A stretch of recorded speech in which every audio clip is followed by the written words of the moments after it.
अस्सलाम वालेकुम। आज हम मौजूद हैं हैदराबाद सिविल हॉस्पिटल के थैलेसीमिया वार्ड के अंदर। आज हमारी यहाँ विंटर ड्राइव थी, जिसके लिए हम यहाँ हैदराबाद आए हुए थे।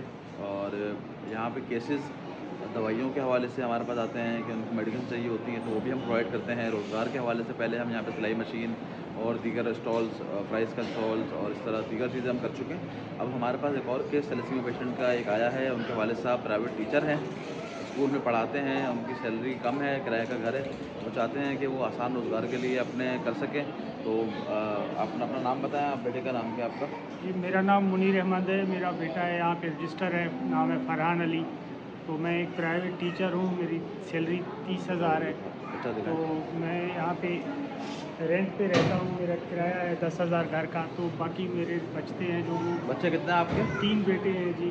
ये थैलेसीमिया का पेशेंट है, बाकी दोस्त ठीक है। नॉर्मल है, तो चलें। मैं चाहता हूँ कि शाम में मैं कोई काम छोटा मोटा करूँ, ताकि मैं मेरा जो तो रोज़गार के फाइनेंशियली लिए क्या चाहते हैं आप? क्या एक रिक्शा मुझे मिल जाए तो वो मैं शाम रिक्शा? में रिक्शा चला लूँगा और मैं बच्चों का मेरा सही सही। गुज़ारा और हो जॉब जाएगा। अभी आपकी वो जॉब कंटिन्यू मैं है? दिन में वो करूँगा, शाम में शाम मैं में और रिक्शा रात में रिक्शा चलाऊँगा, ताकि चलाएँगे, मैं मेरी अपनी मुश्किलात कम हो। मुश्किलात कम हो। सही।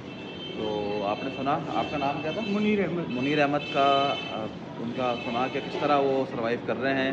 सैलरी के अंदर एक थैलेसीमिया का उनका पेशेंट भी है और उनके और बच्चे भी हैं। तो मेरी तमाम लोगों से दरख्वास्त है कि इनके साथ ताउन कर सकें तो ज़रूर बताइएगा। बहुत शुक्रिया, जज़ाकल्लाह।